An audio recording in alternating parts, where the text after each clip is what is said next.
y'all. Let's do this bridge real quick. Tell them I got to rise up while I have a chance. 'Cause tomorrow may be too late. God has been so good to me. He loosed my shackles and set me free. And for that, say I'll praise him. Say it again. Say I will. All the praise.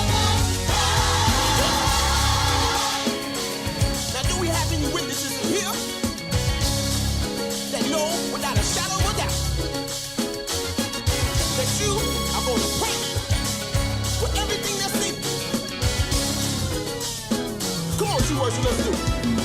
Say I'll praise him. I'll praise him. Say yes, I'll praise him. Yes, I'll praise him. Say I'll praise him. I'll praise him. Ooh, yeah. Yes, I'll praise him. Yes, I'll praise him. Say praise him. Praise him. Praise him. Come on, say praise him.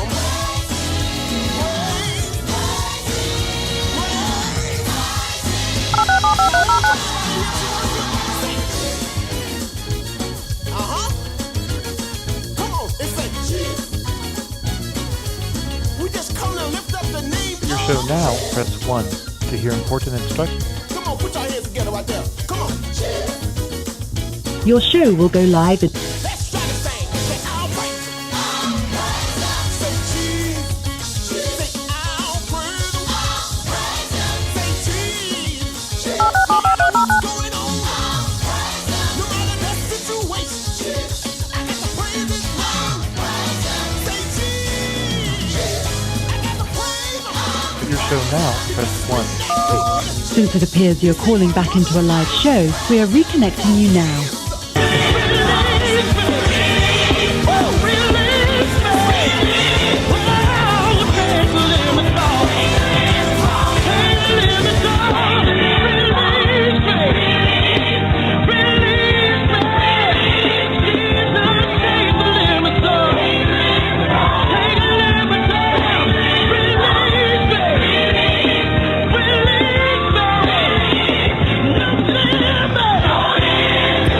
Yes, sir. Yes, sir. Yes, sir. Yes, sir. It's that time. It's that time. It's the hot radio show time. Y'all ready? Israel. Hey, no limit. Yes, sir. Yes, sir. Yes, sir. It's the hottest radio show in the land. Taking Limits Off Radio is on the air. That's right. We are on the air, broadcasting live as always from the historic Ebenezer Missionary Baptist Church, the birthplace of gospel music. And I'm excited, I'm excited to be here on this good Monday the 8th. I want to say it is I was about to say it was the first, but it ain't. It's the second Monday of the month of May. And man, we got a good show for you today. As always, our Mondays always help deal with outreach, evangelism, and all that good stuff. And today is no less different. We're going to be talking about 4 purposes of church leadership. 4 purposes of church leadership. That's our topic, our main topic of conversation for today. 4 purposes of church leadership. We're going to be all over that in a matter of minutes. We're also going to talk about the slain Chicago police officer. Good news, if there's going to be any good news in this, is that they have 4 suspects, I believe now 5 suspects that have been arrested locally for that foolishness. We're going to talk about that, some other things, share some of my little birthday insights with y'all about those great things that happened over the weekend. And then we just going to talk like we always do on Monday. But look, let me give you, in the meantime, a little rundown on how you can be a part of today's show. If you're already listening on the line, all you have to do is push 1. That'll get you to my producer, the best producer in the land, the one, the only, LaTanya Michelle King, taking all of your calls, texts, chats, emails, prayer requests, bar mitzvah requests, all of that, everything except for the laying on of the hands. But if you're But she's taking all those requests, and you can be a part of the show. Just push one. That'll get you over to her. She'll get you over to me, and you'll be live on the air with your boy. If you're listening via Blog Talk Radio, simply dial area code 323-870-4375. That is the call-in number. 323-870-4375 is your call-in number. Three times. Third time for the Holy Ghost. 323-870-4375 is your call-in number. If you want to email the show, you can email the show. It's the TTLO show at ttlomedia.net. Again, if you want to email the show, it's at TTLO show at ttlomedia.net. That's our email address. If you want to follow us on social media, you can do that as well. You can tweet the show. You can tweet the show at TTLO Radio. That's right, at TTLO Radio. 2 T's, 1 L, 1 O. TTLO Radio is where you can tweet the show. If you want to follow us on the gram, follow us on IG, please, man, please, sir, do that as well. You can follow us there. Do that for me on IG as well. TTLO Radio. That's right. It's the same way. TTLO Radio. 2 T's, 1 L, 1 O. TTLO Radio is where you can find us on the gram. If you want to follow us on Facebook, facebook.com/TTLO Radio. Facebook.com/TTLO Radio is where you can find us there. And then the live streams are up and running. I see some folk come on in the room. Come on, say something when you pop in, please, ma'am, please, sir. But we are live on Facebook and YouTube. I almost said Ustream. It's been a minute.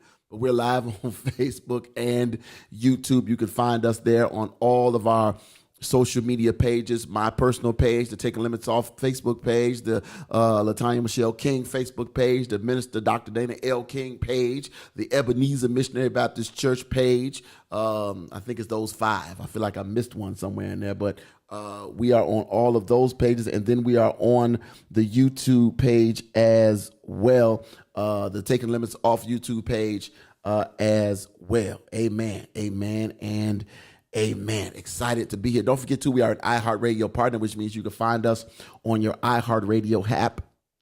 Just do a simple search for the Taking the Limits Off Media Group. When you get there, you will find all of the TTLO radio shows from the beginning up until present. And just go ahead and hit that subscribe button, which is free. Don't cost you nothing but a quick button push. Hit that subscribe button, and then you'll be notified every time a new episode is loaded. I meant to tell y'all this last week. Because we keep track of all of our episodes, and our episodes are, y'all ready for this? Our episodes meaning every time we've done a live broadcast, whether it be the TTLO show, the other shows that were connected to this network, Healthy Soul Talk, Grindology, Wants Us to Another for a quick minute. I'm looking, I was just telling you, pettiness, coffee with a prophet. For a hot week or two. I know, petty boots. And then all of our broadcasts of the Ebenezer Missionary Baptist Church live streams, all of those broadcasts, and I'm talking all the way back from when we started back in 2014. We are effectively today, y'all ready for this? On episode, let me get it. We are effectively on episode season 9. Y'all ready for this? Season 9, episode 1205. I don't hear nobody. 1205 broadcasts. That's a whole lot of talking. 1205 broadcasts that we have been across these here ether waves. 9 years, 1205 broadcasts. Now, you know, little radio show, they say. It's cute. What you got, Tanya? I didn't say nothing. Oh, I heard you. I thought you was getting ready. I thought you was getting warmed up. Okay. Anyway, all those things. Don't forget you can find us on iTunes, Spotify. Anywhere you can download a podcast, you can find us there. All right. So look, hey, a great weekend. Look, we weren't here Friday, and I forgot to tell Tanya to put something up. And she probably didn't because she probably forgot to. Right. Because it was my birthday Friday. And I'm on the air. Y'all know normally I don't miss out. But it was my birthday fell on the Friday. And your boy just needed to get out. And it was some good time going on. I went to work like I normally do, but I went to this place called Who's Your Barber. That was my gift. Right? It was part of my birthday extravaganza. It was this trip to this barber called Who's Your Barber. Bruhs, gentlemen, can I talk to my bruhs for a hot minute? If you want the ultimate barber experience and you don't mind spending a couple dollars, this ain't something you do all the time. I mean, unless you got it. But if you want the ultimate barber experience, let me tell you, y'all need to go to this place called Who's Your Barber. You can Google it or whatever. Who's Your Barber? The brother that works in there is amazing. He has a private suite, a condo, a loft that has been converted to a personal barbershop. And I mean, you talk about luxurious from top to bottom. Everything about this place was right. Everything, man. I mean, bruh, you getting the lavender oil steam in your face. Then you get your skin exfoliated. He do all of that. Yeah, exfoliation. Your beard washed. You know, they put the little rubber thing around your neck, whatever the little smock thing was, so don't know water get on your clothes, so it just lock in, you know what I'm saying? And so the bruh was good. Let me tell you how good it was. I don't go to sleep in strange places. I'm just not able to because I'm always looking around and seeing what's going on. I was asleep probably about 25 minutes into the experience. Only time I woke up was when he decided to do something new. And I would wake up and then be like, oh, okay. And then we still going. Because the steam was going. I think it was because of the lavender, whatever was inside the steam that was hitting the skin, like right up underneath the neck and the face, just opening up your pores and everything. It was an absolute amazing experience. Y'all should look, ladies. I know Father's Day is coming up. Father's Day is coming up. Children, if you got a dad, look here. Especially if your dad, if you got a dad with a good head of hair or a good bald head, this is the place. This is the place. Even if you got if you got braids and a beard, he can line them up. The beard work is immaculate. I'm telling y'all, it was an amazing look. I walked out there shining like a new penny. I promise you, I did. Yeah, very copper-like. Yeah, I was, right? I mean, shining like a new penny. It was a great experience. Again, it's called Who's Your Barber. Great time with this brother, and he's had some celebrities in there. I didn't know Dame Dash had been in there. I didn't see that. I told you that. Until I know, but I'm just saying I didn't know. Right. So, but man, you got to go check it out. Who's Your Barber? It's right downtown on Wales, I believe. In Superior? Superior, not Wales. It's on Superior. So yeah, it's right downtown, like 820 something, but it's appointment only. You pay up front. He books you in and guaranteed. It's about my experience with the VIP experience. So I think I was booked for like 90 minutes. I think the time is 90 minutes, but I was there for 2 hours. Right. We had to change the dinner reservation because your boy was in there knocked out. But man, look here, good music. And then, for lack of better words, open beverages. they got beverages for adults. The spirit filled and not, huh? So you can come on in there and they take a request up front. You know, if it's a certain beverage you like, if he can get it, he'll have it there. Otherwise, you know, you can make do with what's there. He has a fully stocked beverage area. Fully stocked beverage area. And again, absolutely amazing. The brother is professional. He's been doing this for a while, and he's been cutting. I think he told me he's been cutting there for about 25, almost 30 years. So this ain't a new thing. This ain't a fad. He ain't one of the people that just decided I'm gonna start cutting hair because of the pandemic or something like that. He has a shop up in Rogers Park with barbers in it. But this thing that he does here at this little private spot is absolutely amazing. Y'all need to check it out. It's called Who's Your Barber. Go Google that or whatever. I will put it up on the screen, and I don't feel like doing all that. But I can't probably put it up before the show's over with. But y'all gotta check it out. It's great stuff, man. Great stuff. I mean, if you want to just be pampered, but the only, you know what would be great, and I'm sure he probably have to get some stuff done. The only thing that he could possibly need in there is get you somebody that can do some nails and some feet. While the folks in the chair getting their hair done, getting their stuff done. Let's lay back and just That's all he need. That's all he need. Okay. And that ain't that. I'm not saying it was lacking. I'm just saying you can go ahead and make it a one-stop shop. Instead of $150, go and charge $200 and cover everything. And cover everything. Get your manicure done while you're in there, because it was love. It was. I felt real good. I still feel good about it. It was good. So, ladies, Father's Day, wives, Father's Day is coming up. Side pieces, your boo might, that day coming up, whoever. And it's a whole Christian talk show, and you promoting the side piece. I wasn't promoting it, but I'm saying that they could buy a gift too, can't they? No, okay, maybe not. They could put in. That's what I'm saying. Now get with the other woman and put in, help her. Right, Zelle or something. Say this for our man. I mean, I'm sorry, don't do that. But don't. But put, go on, put some on it. Give your address now so she can lay hands on it. Right. But Father's Day is coming up, whatever, all this stuff. It's a good time. I'm thinking about going back. I think about going back real soon. So I mean, just the beard and goatee line is $80. Is it really? Yeah, you thought it was $60. It's $80. You going for $80? It's $80. I think you know what? Alhamdulillah. 80. But you know what though? I know for a fact, like Alex was giving me a deal, because Alex, and I think he was giving me the low end discount, because Alex was only charging me like $35 for my beard, and he was lining me up every week, and I was going every week for $35. But I know for a fact, I said, hey y'all, hey Regina, I know for a fact, I think he was charging everybody else $50. So and you were paying $35. Oh, okay. Yeah.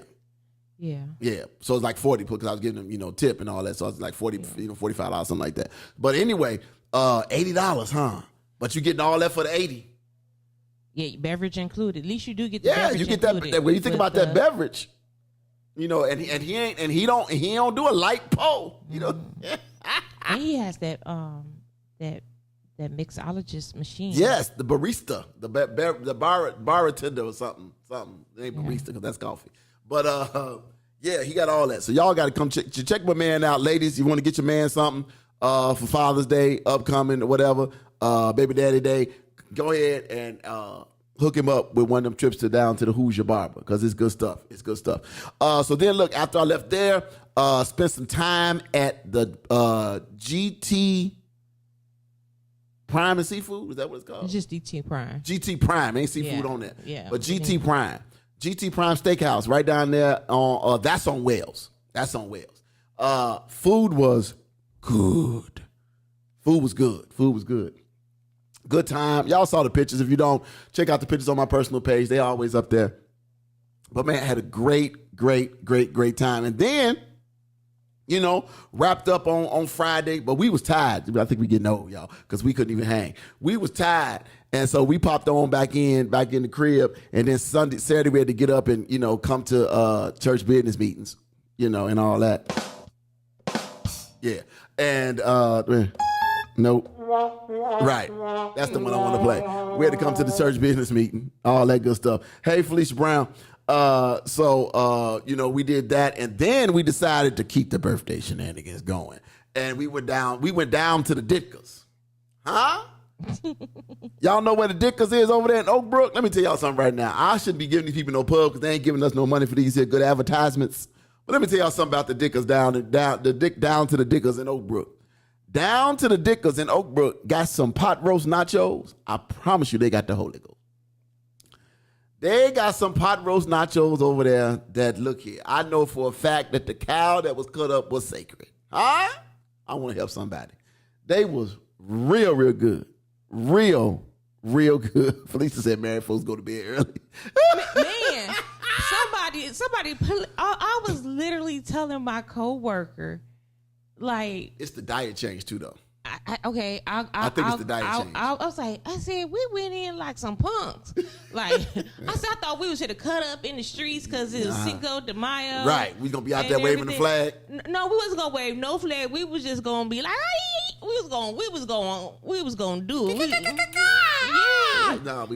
do all of that. Yeah, it didn't happen. Be at the Casa Margaritas or at Navy Pier and just drink us some good margaritas. Didn't happen. And we were in that restaurant like The nod was close. The bed? Yeah, the nod was close. The nod on the corner of 22nd. Yes, the Dickers, down to the Dickers, Felicia. That's the spot we went to on Saturday. With the crab cake. And they got a crab. Let me tell y'all something. We had a crab cake over at the GT. It was good. It was real good. It was hearty. It was thick with stuff with meat. But that one down over to the Dickers. That's literally they had whole lump crab. They've been watching you. Yeah, I feel like we've been spied on. They had whole lump crab in the crab cake, so it really wasn't a crab cake, more like a crab ball. Yep, it was. It looked like a little 12-inch softball. That's what it looked like. But the crab meat was lump still. It was still in a lump form, and they left it lumpy, huh? They left it lumpy, and it didn't have a whole lot of filling either. And the crab on certain parts had some crispy edges. I wish I had some help up in here. I promise y'all, it was real good. She said, "Y'all rich, I be at Ronnie's Steakhouse." Hey, first of all, don't knock Ronnie's. Because y'all, I talk about that in a minute. We'll talk about Ronnie's. Anyway. I went to Ronnie's Steakhouse one time. And that was just it. Oh, so sorry. So yeah, well, we did that, and then the bartender over there was wonderful down to the Dickers. Wonderful. So let's just say in the afternoon, once again, we punked out. At least I did, because I laid down and did not get up till the sun was down. I took a 4-hour nap. That's all it was. That's just called bed now. It was 6. It was 5:30. It was called bed. Go to bed. It was 5:30. Go to bed. It was 5:30, but I laid it down. My man said I can't eat any of it. I know, bro. I know you can't, man. And man, that's my brother Daniel DJ DMC McGee over there. Hey, y'all need a DJ for a party or something, especially if it's old school related. He do European parties. He can do he don't do that. He ain't playing none of that hood music though, so don't call him for that. But if y'all need a real DJ, that's my man's right there, Danny McGee. Felicia, steak and potato and the bread at the Ronnie Steakhouse. Hey, me and my boy, that's right there. We spent many a night down in the Ronnie's. We went to Ronnie's after the clubbing. We would go down over to the Ronnie's, get that steak for $7.99. What was it? The porterhouse, the T-bone, that porterhouse T-bone. Hey, hold on though. You want to know something? You know one of the highlights for me was for going to Ronnie's. What's the highlight? That bogus fake Italian bread that they used to have just flat on the grill. That hard bread. That hard bread used to do something for me. I don't know if it's because of what was going on before I got there, but that hard bread down at Ronnie's, that little flat piece of bread they put underneath that little heavy iron and flattened it out. Woo, Lord. But they always had big baked potatoes, though. They ain't never had a little baked potato at Ronnie's. I don't know where they got them potatoes from. I went there when the kids they had to be they were little. Uh-huh. I did not enjoy it. You didn't enjoy Ronnie's? No, and I wasn't. And y'all remember the club on the second floor? What was it, Club Paradise? What was it called? The Paradise Lounge? Up the stairs? When you go in there, and it was like a real thin, it was a tight little stairwell, and they went upstairs, there was a club up there. Y'all remember that? It had like palm tree on the little light that was out there. Okay, I'm going too far back. Right. I'm going too far back. Come back home. Come back. Felicia, we can't call it that no more. We have to say Maxwell Street.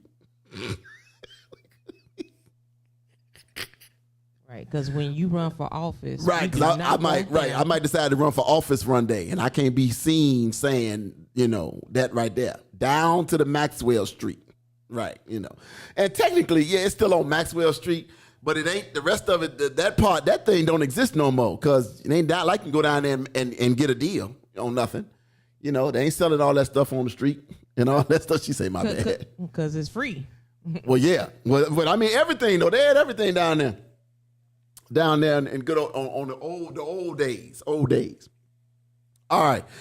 So let me move on real quick because I want to talk about this story about this police officer. If we can for a minute, can we just move to that? And while I'm doing it, yeah, the rat's gone because the rats is gone. We need to do the 4-piece check-in. I forgot, just that quick. The 4-piece check-in. What is the 4-piece check-in? Real quick. It's what church did you go to this weekend? Who preached?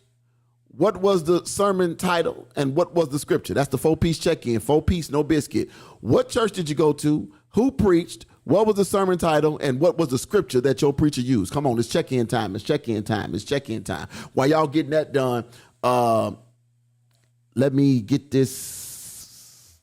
Okay, there we go. Let me get this in here and see what's going on. So there was you all heard about this horrible shooting that took place, and shooting and violence continue to plague Chicago area funerals. The I-Team's doing a special on that. Interesting. Anyway, there was another shooting that took place over the weekend. I think it happened last week. Was it Thursday or Friday when that young lady was shot? I thought it was Friday. Maybe it was because it was early in the morning. It was early in the morning. So it was Friday. I believe. So let me get to this because this is crazy. So the police officer says 4 people in custody. I'm gonna just give y'all some of this. Existing customers we don't need that. I'm gonna let y'all get some of this audio from ABC 7 News, and then I'll make my comments right after. So this is Channel 7 News report. We now know at least 4 people have been arrested following that hours-long standoff. This as purple bunting now hangs on this very police station where Officer Preston once served.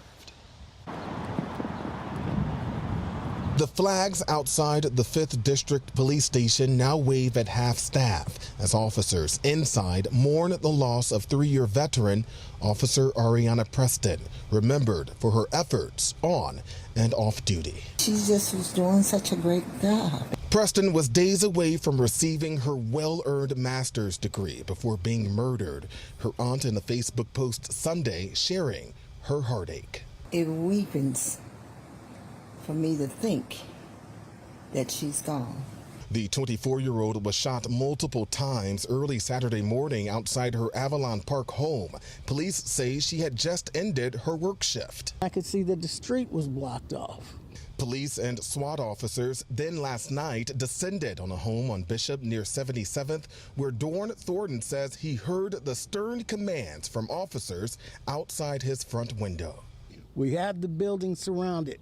Come out with your hands up. Following an hours-long barricade situation at this home, sources tell the ABC 7 team by early this morning, at least 4 people were taken into custody in connection to Officer Preston's murder.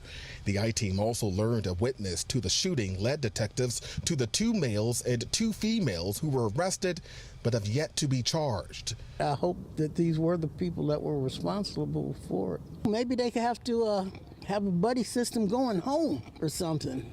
If that's what it takes, do it, please.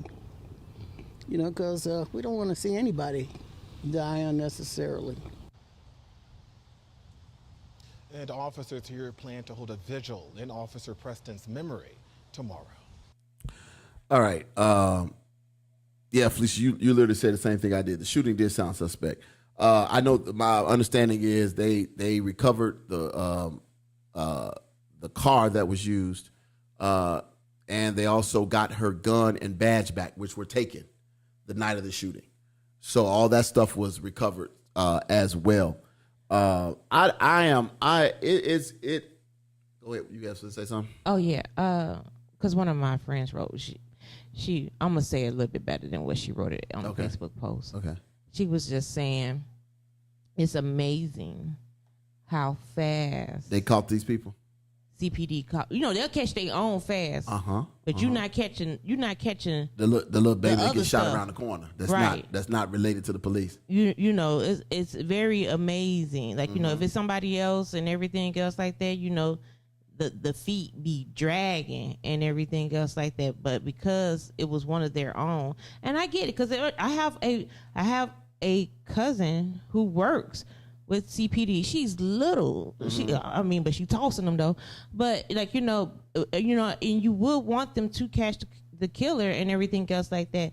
But in the terms of what the kids say, we need that same energy when it's something else in our neighborhood. I think for me, the part where I am, well, I want to get back talking about the young lady, and then I'll address your thing, because your thing is valid. It's a shame. This girl was 23, about to be 24 years old, about to graduate from college. Tomorrow, 2 days from now, and this happened. Yes, it sounds very suspect, because you can't tell me you didn't know she was a police officer. She just got off work 9 times out of 10. Even if she didn't have her police shirt on, she probably still had them pants on, them boots, and everything else. And she clearly had her weapon with her, because normally, they don't wear their gun belts home. A lot of times they take their stuff off, or it's carried across their shoulder as they walk into the house, whatever. These people, was this random? I don't know. And I don't want to speculate. How old you have to be a police officer? I think 21. 21. Got to be in there before you're 40. 21. So she had just got there. Literally just got there. And it's sad, man. It's horrible that this happened. And the hope is that these people that they caught were the people that were responsible. That's the hope, that these are the people that are responsible. But I am to address what Tanya said. It does boggle the mind, but let's look at it from a couple of ways too. Now, they had a witness that led them to, watch this now, a witness that led them to the possible suspects. Nobody comes forward when it's Pookie shooting Ray Ray. Nobody also comes forward when it's the little innocent kid who gets shot. You rarely. Yeah. Sounds 3 years on the force. I said the same thing. Yeah. She said my aunt is a correctional officer at 26 in college. She wears her gun to bed. I do understand.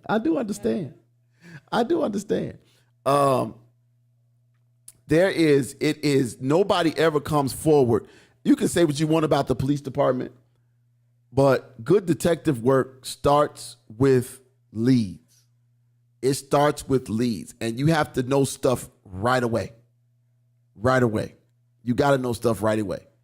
Oh, wow. 30th and King Drive, done by high school. CPD is called. This was 3 hours ago. 10-1. The entire school was fighting. That's Everett.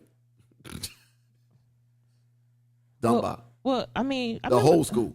But remember, I just told you about the big crowd. Like, what was that, last week? Uh-huh. And I'm like, why are they were like literally in the middle of the street of, 43rd?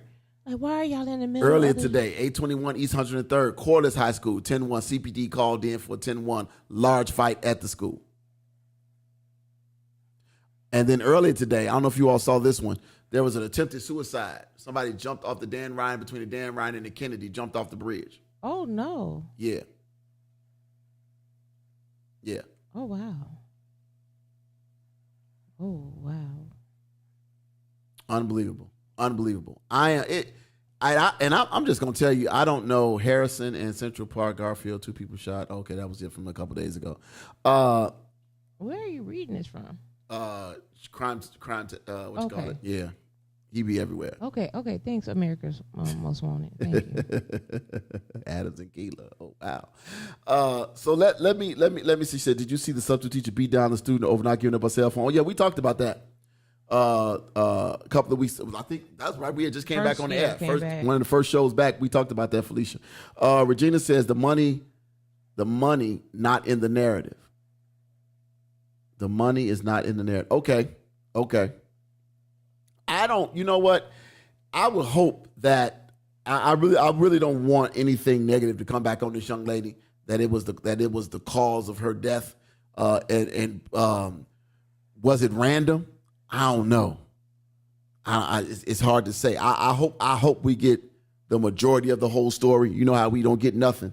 I hope we get the majority of the story. I hope that this doesn't just go like, okay, we caught somebody and that's the end of it. I would love to know the ins and the outs of why this young lady why was this young lady gunned down in her front yard after getting off work from the police department. Go ahead. I want the same energy they put into the other lady that had been killed like 2 or 3 years ago.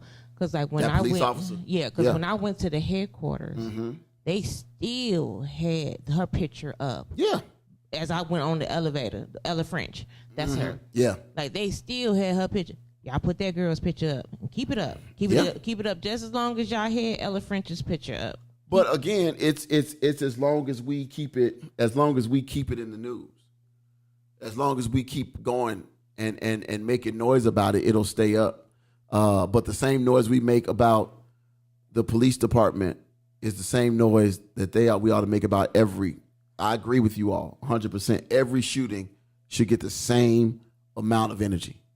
Every shooting. I don't care if it was a high school student or a drug dealer. Every shooting should get the same amount of police work.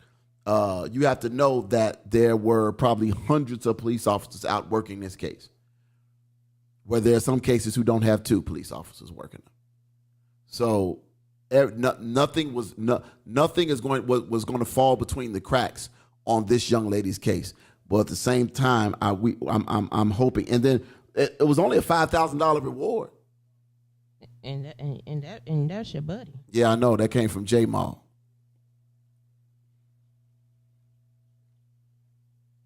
The FOP included French in his statement with this girl. Yeah. Well, you know him. He gone. I was shocked he actually had anything good to say about this young lady, but she wore a blue uniform, which made he had to say something nice. Yeah, it is what it is. But I mean, it's a sad.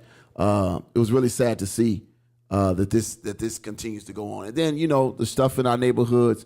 It was a nice weekend. I don't know what the numbers were from shootings this weekend. I'm surprised I didn't see that. You want to talk about the mall shooting in Texas? The big shooting in Texas. I forgot about the Texas shooting. What was that? It was in the mall, right? Yeah, because then there was another one. Well, because there was a 6-year-old that was the lone survivor. 6-year-old little boy was the lone survivor of the family in the Texas mass shooting. The mall? At the mall. Yeah, let me read this here. It says, Allen, Texas. A 6-year-old is the only surviving member of his family after his parents and little brother were gunned down in a weekend mass shooting at a mall in Allen, Texas. The Cho family was visiting the Allen Premium Outlets Mall just days after William Cho turned 6 years old when a shooter clad in a black body armor opened fire at the mall with a semi-automatic rifle. Among the dead were Kyo Sung Cho, Cindy Cho, and their 3-year-old son, James. William Cho was wounded and treated at a nearby hospital. An afternoon that should have been filled with light, love, and celebration, unfortunately, was cut short by another mass shooting massacre that left 8 victims dead. The rampage only stopped when a police officer who happened to be at the mall shot and killed the gunman. Unbelievable. Authorities are still investigating the motive of the shooter, identified as 33-year-old Mauricio Garcia. He was said to be armed with multiple weapons, including an assault rifle, wearing tactical gear, and carrying items that expressed interest in far-right and racist ideology. Of course he did. It wasn't immediately clear if he chose his victims, including the Korean-American Cho family, because of their race. Investigators determined that Garcia was equipped with a ballistic vest. Wow. He had a ballistic vest. You saw the video? He just got out the car like. Yeah. I mean, ballistic vest, ammunition, and additional guns. Wow. Yeah, this is it's crazy. People still going to the mall. Yeah. People still go to the mall. And it was like one of them. It's like a premium. It was like It's like Oprah. It looked like Oprah. It looked like Aurora. Yeah. It looked like Aurora Outlets. Yeah. That's because I looked at first. I'm like, whoa. Because it literally looks just like Aurora Outlets. And then you heard about the one where the driver plowed into a couple of people.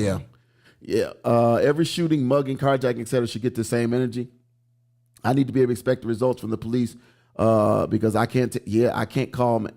Man or Lil Ray Ray. Right. Meanwhile, Biden's running for president of 2024 on his 100th birthday. I can call me man Lil Ray Ray. Okay. So let me switch gears for a minute because I don't want to do politics on this show because I know it's. Felicia did check in though. Oh, we did a check in? Yeah, she did a check in. You didn't see it? I missed it.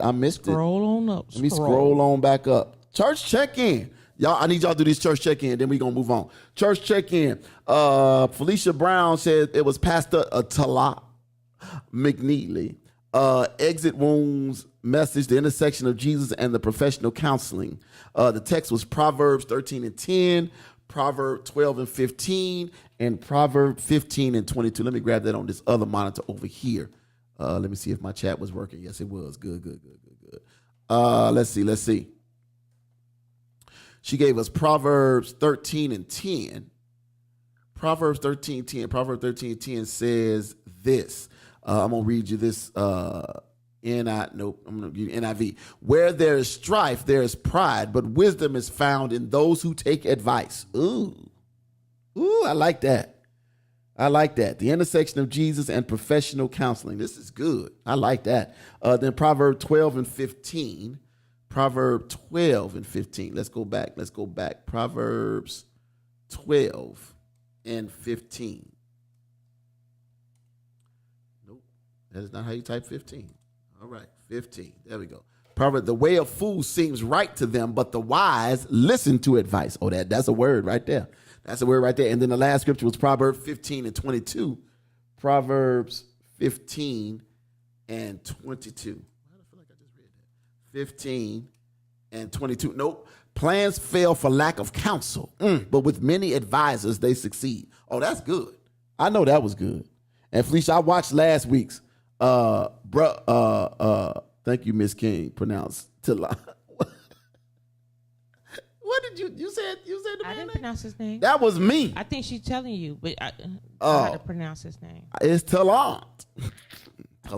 Challenge. Okay. Yeah, I listened to last week's. It was good. It was real good. I'm like, okay, I like y'all setup over there. I like the setup. It was good. So y'all gotta check it out. But thank you for the church check-in. I don't know if anybody else gonna check in. But I do want to talk about something Felicia said about Biden running for president. And it's not necessarily about Biden running for president. And I've said this before, and some of y'all jumped on me. But I'm gonna say this again.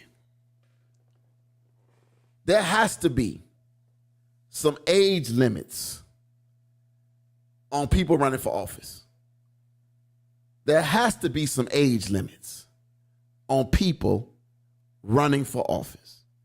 Now, some of y'all gonna scream ageism. Some of y'all gonna scream some other kind of ism. But I'm just gonna say it. Do you really want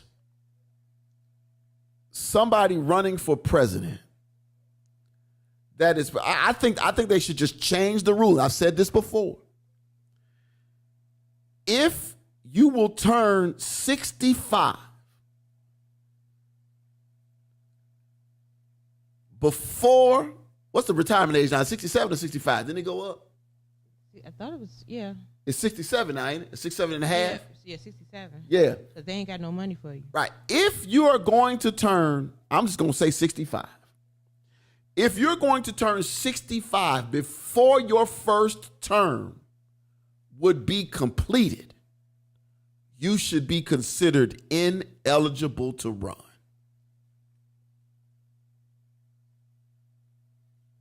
I'm going to say it. Trump old too. He trying to be funny. He old too. And I'm saying this, and I don't mean no harm. I just think it's too much. Y'all think about it. Reagan. Y'all go back to Reagan. How old Reagan was. Reagan was 70. He was like almost 80, and the man had, and it's been documented that the man had full-blown dementia his last years in office. Nancy Reagan was president. It's been documented. And Joe is looking real plastic and confused. I don't mean no harm. I'm just telling you like it is. He looking real plastic and confused. His skin done been stretched as far as it's going to go. Just like there's a time in the offices for fitness, same thing for yes. That you just and I'm saying this for president, senator, congressman, House of Representatives, all of them. Go. Okay, I definitely get you when you say people need to have an age limit. Yes, but with the way everything is set up now. Mm-hmm. And, they keep raising the age because they say we keep living longer. You mean the retirement age? Yeah, they keep, because. Okay. And so then the jobs that are out here and everything has they have age restrictions and everything else like that. Mm-hmm. So like, there's an age restriction for the police. You have to be, 40 and, you have to turn, if you turn 40 before, you're in, like, you're good. But you're limiting people. I get what you're saying. Like, I get Reagan did not have all his faculties. No. And everything. So like maybe there needs to be a check on the presidents. And they do. They give the presidents, They get a physical, but that information is only made public if they choose to. Right. I mean, I just in a world where we fight, ageism, sexism, and everything else like that. I get what you're saying, but like once you start one domino, the rest of them start falling as well. Pastor Person, thank you for watching. Pastor Purchase put up and he said, "I agree. Dianne Feinstein is 90 plus years old, and now she ain't been to Congress in months because she got the shingles." Who's this? Dianne Feinstein. She's a senator from I think California or somewhere. She can't even show up for a meeting because she's 90 and got the shingles. I mean, understood. So, I mean, look at it this way. But that's, take it from a church perspective. That's not taking away from her faculty. It's not taking away from her. It's extremities that's going. It's everything else. And I know it sounds harsh, but for lack of better words, it's a young person's game. And you need somebody that's fit both mentally and physically, right? So these guys, when Clinton ran, I'm not talking about his faults and everything else because everybody got issues, but Clinton was a relatively young cat when he ran for president. Obama was a young brother when he ran for president. Bush Jr. was young. Baby Bush was young. Daddy Bush was old. He had been there with Reagan for 4 years, for 8 years. So he had already been there. So he aged in office. But you can't have these people because, again, and we know this to be true, older people are really set in their ways. And you can give them all the right information in the world. They could be like, nope, I ain't doing it. Because they are very set in their ways and trying to get them to shift their ideals. And you making me president at 70? I've had 70 plus years to form a belief system and a morality system and a this and that kind of system. And now all of a sudden I'm supposed to be straight down the middle because I'm the president of the United States? Nope, not happening. Nah, they ain't gonna do it. She said we had to put Madea out of the kitchen. She added sugar to the mashed potatoes. Her time is done. Hey, these is facts. My great grandmama, God rest her soul, could outcook anybody breathing, not breathing, or whatever. But when she was making that 7-Up cake and she grabbed that salt instead of that sugar, we knew. It's a wrap. I still ate a piece of that cake though. Oh, I think the one for us was when my grandmother was making the dressing. Oh Lord! Now the dressing has always been blessed. But it was glistening. It was always glistening. But she mistaken was it the sage for something? Oh Lord! And it was heavy. Oh Lord! And you are no longer the cooker of the dressing. Yeah, you fired. And again, that's not a slight. Now, maybe they could, they compromise and say, okay, as long as you're under 65 before you're elected, before you're sworn in, Okay, but then guess what? You only get the one term. Like, truth be told, Trump, Biden, whoever should have only, based on their age and everything else, one term. One term. You should not be allowed to get more than that. And because I think these people are, it's just a bad look all around. When you look at look at the Queen. Now, she ain't had no real political power over there before she died because she was just a figurehead. But look at the Queen. And y'all seen Charles walking down that thing with them stolen jewels on. Can we talk about that for a minute too? The coronation. Are you well, baby? Finish this one topic. I'm gonna finish it and then I'm gonna move on before you bring. I just think that we have to really take a serious look. Because think about it from a church standpoint. Would you, if you all, wherever your church is right now, you had a vacancy for pastor. Look at it this way. A vacancy for pastor. How many of you all today would be comfortable hiring a pastor 70 years old? 70.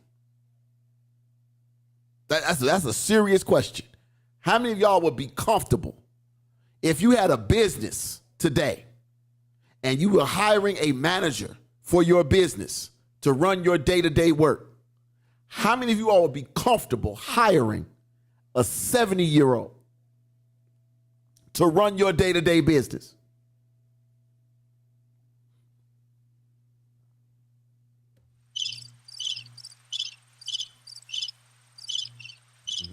Well, you might as well get uncomfortable. Tweedly. Because I'm not comfortable right now with. I'm getting old, and so I was up to like. Old lady. It's gonna be. These young people ain't ready to be adults. Oh no, and we so screwed. Yeah, so I'm looking like, I said, things ain't gonna be open at 8. It's gonna be open at 11, or when we get there, and everything. I am totally afraid. So if I gotta pick a poison, just like when when people had picked Trump over Hillary, if I got to pick a poison, and somebody who's, as y'all would say, set in their ways of opening things on time, and and having etiquette and courtesy and everything else, I might just go with the 70-year-old and everything else like that, because I know the job is going to get done. Now, there are some people who will prove themselves, but it ain't looking good for us. It really isn't looking good. What's that? Get the lawyers together, because it's gonna be a whole lot of lawsuits about, you think your loved one been harmed in a senior living home, because these young people are not young people. You can't look. Nancy Pelosi 83. Nancy Pelosi is 83. Come on, Nancy. It's time. It's time for Nancy to step down from the usher board. Come on, sit on down, Nancy. It's just, it's you can't keep this up. Kim Tony says Charles gonna see his mom soon. And William will be king. They already know this was just pomp and circumstance. Felicia said, my kids say I drive too slow. I do 35 everywhere. It's dangerous in these streets. Oh, okay. James Meeks knew when to move on. Yeah. And think about it like this. There are a lot of pastors. I see them on the internet, and it's sad. There are a lot of pastors I see on the internet who are barely able to get in the pulpit. Barely able to get up in the pulpit to deliver a word, to get up there, let alone deliver a word. And I know we can always reference back to the Bible when Moses' head got old, and Moses had to hold his hands up when they was fighting in the war, and who was it that held his arms up? It was Aaron, and was it Aaron and Joshua that held his arms up? So as long as his arms was up in the air, They would be winning the battle, but when his arms fell, they would start to lose. So they got up behind him and kept his arms lifted in the air because he was too old. See, people took that and ran with it and said, that's how you're supposed to do it. No, it's not. No, it's not. I just, and now don't get me wrong, you can go too young too. Because a lot of these preachers who catching flack these days, a lot of these pastors catching flack. They saying some stuff in the pulpit that just don't make sense. Y'all know I played one a couple of weeks ago with Brother Mike Todd when he said Jesus didn't reach his full potential. And yeah, it's just a lot. And then he got in some more trouble again. She said, "You ain't preaching a sermon, you telling stories. Step down." Oh God. So okay. Uh-oh. So I'm gonna play devil's advocate. Just be the advocate. You ain't got to be the devil. I'm gonna be the advocate. Be the advocate. Good old here I come through ruining everything. Put the camera on you because I need to get up and get some water. Okay. All right. Yeah. I was trying to get you some water. Oh, you was? Yeah. Okay, well go ahead and do what you're gonna do. Okay. Say what you're gonna say. Go ahead. Okay. So you a good old 53. Wow. Here we go. You put it out there. Here we go. You put it out there to Here everybody. we go. Here we go. Okay. And you're associate minister. Uh-huh. Let's just say you have the chance to be a pastor. And let's just say it's at good old 68. I'm at 68. You at 68. Uh-huh. You preaching for 2 years and you stepping down? If that's what God called me to do, yeah. Oh, okay. Are And you going to do that? Yeah, and yes, and I have precedent to say so. Okay. Because the late, great Reverend Tab E. Miller. I mean, but he told everybody. He told him. Everybody He told him because he was already up in age. Right. He had told everybody. He told him. He says, God told me 7 7 years, and I'm sitting my behind down. But I mean, I'm just saying right here on this show right now, you just said 70. So let's just say at 68, are you doing? First 2 of all, good years? let me say it like this here. I don't believe no part of my body, no part of my body Or believe more part. if I'm gonna be anybody's pastor, if we at 67 still having this conversation, it's a different conversation. Okay. Ain't gonna happen. Okay. But 70, absolutely. She said the Juniper Tree Church has no age limit. Somebody remember the Juniper Tree? I still got our whole church title. What's the name of the church? I done forgot. Oh Lord. Put the church up. Put the church up. Put the church up. What's up, Blake Hatchett? What's up, sir? Oh my God. What's the name of the Juniper Tree Church? We ain't got no age limit. No. Juniper Tree got an age limit now. We put you out at 50. We put you past out at 50 at the Juniper Tree. Juniper Tree Missionary Baptist.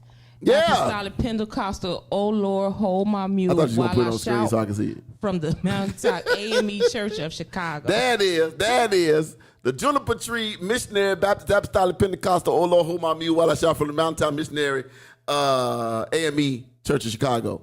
Yeah, they don't have no age. They say they got an age limit. Yeah, what's up, Parks? I'm back. Hey, this is a real thing. Kim Tony says, going nowhere, they want you to buy them out like the CEO of a corporation. Kim Tony says, these pastors don't even let their co-pastors and associates preach. They ain't going nowhere. Okay, I read it backwards. They want you to buy them out like the CEO of a corporation. Like that's definitely no lie. But I've seen it happen so many times. And you don't know the damage you do by staying longer than you should. Right? A lot of churches have done damage to the church, to their church body. Let me say it this way, to their local body, by keeping or retaining pastors who have passed their time. And you can say, well, he can still preach, he can still hoop. Okay, but pastoring is more than preaching.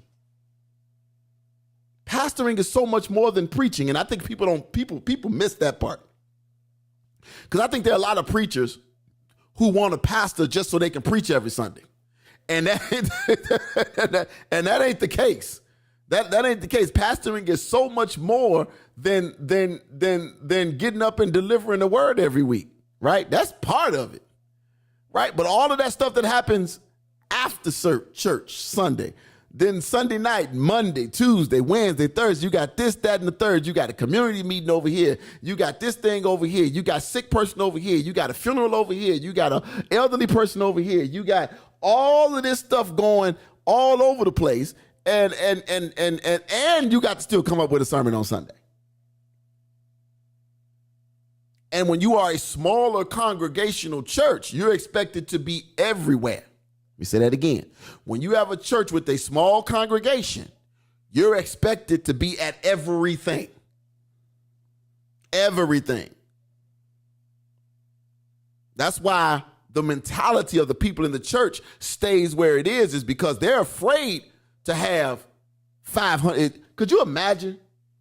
Could you imagine if you were a church that's got 125, 130 strong, and then the following Sunday you got 500 members? All of a sudden, your importance seems, and I say this all the time. Your level of importance, your level of importance goes down when there's 500 more of you. Your level of always dominating the conversation goes away when it's now 500 of y'all. Your level of always having the pastor's attention goes away when it's 500 of y'all. You being able to readily pick up your phone and call the pastor changes when it goes from 125 to 700. And people need to know that it does not work that way. I had a good conversation in my new members class on Sunday because we were some kind of way the mega church came up, and I don't despise or dislike mega churches. And when we say mega, that's a church with more than 500 to 600 people. Like, literally, that's all it's called now. It don't take much to be considered a mega church. But the thing is, if you have proper leadership in place, nothing changes. But if you don't, and all of a sudden you have all these members coming in, now it's going to look like things are falling through the cracks. And if you got stuff falling through the cracks with 125, what do you think will happen with 525?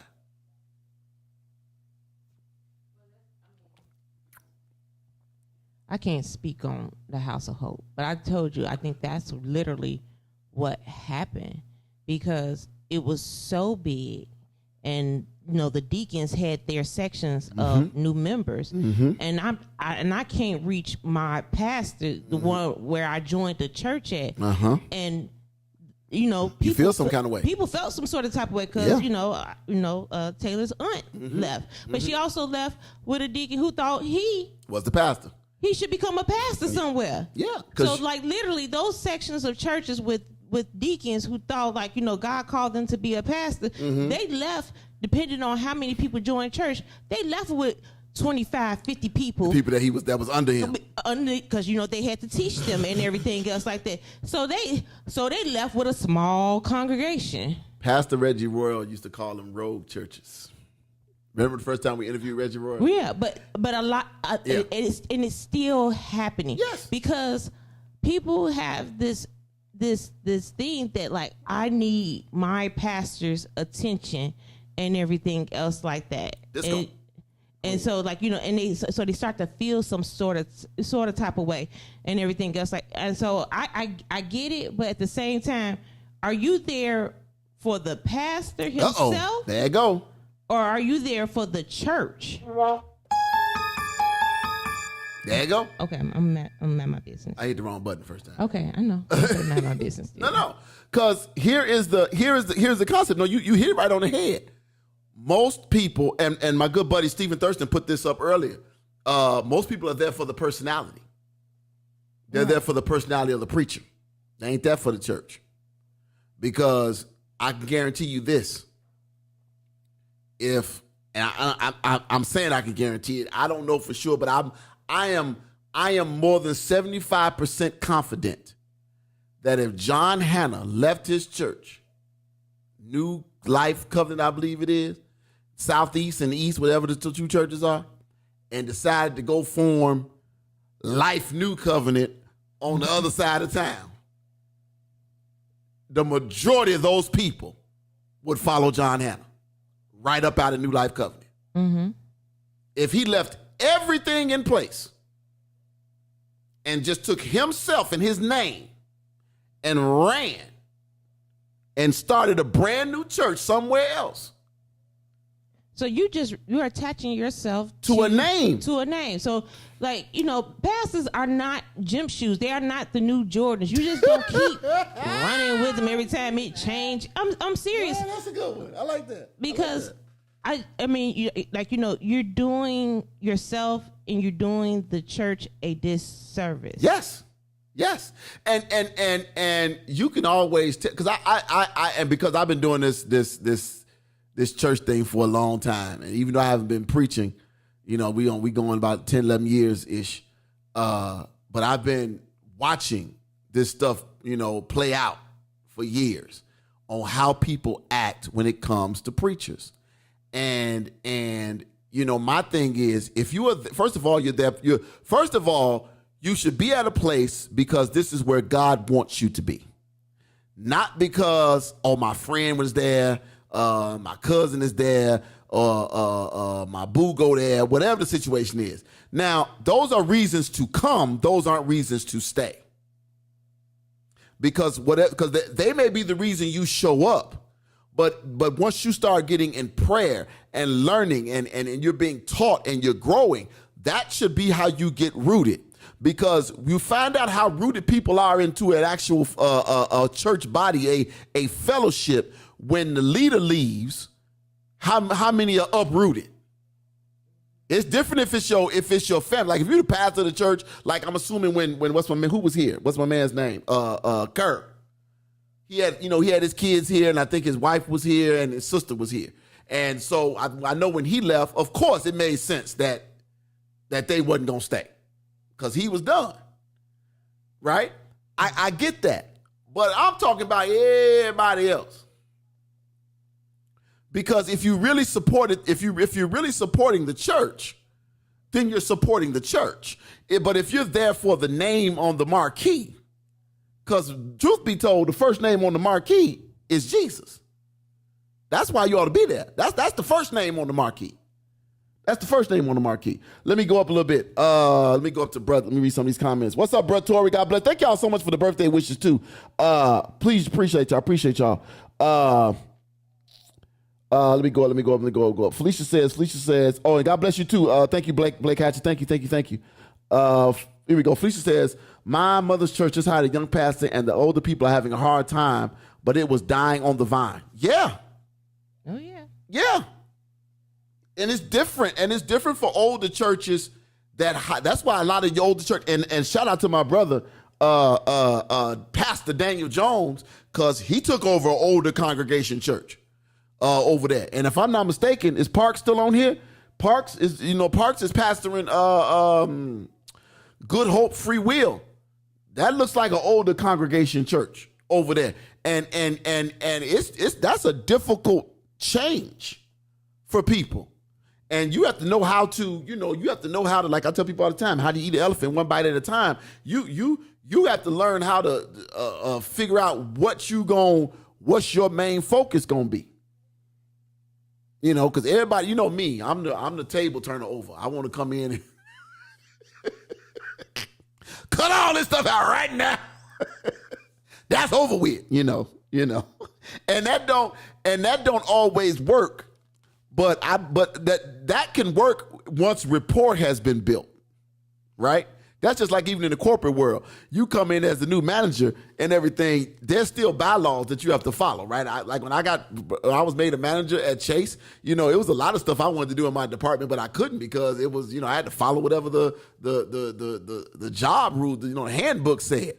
But as far as the ins and outs of how my department ran, I put my whole footprint on that. This how we gonna do. This how we gonna be number one. This is how we gonna do this. This is how we gonna do this. So no, we're no longer doing that because that's unimportant. That's fluff. That ain't getting us nowhere. But you have to be careful with that. Let me keep going. What's up, Angela? How you doing? God bless you. Let's see. Felicia says, I'm afraid of that mega church because we are a new church, but I have to get used to it because it's our pastor's vision for Aurora. Wow. Okay. I got you. And that's valid too, Felicia. That's a valid concern. Ari Torres says, got to do like Moses, appoint elders into position to help in the ministry. Absolutely. Absolutely. Let's see. But some folks were raised in the church this way. How do we break it?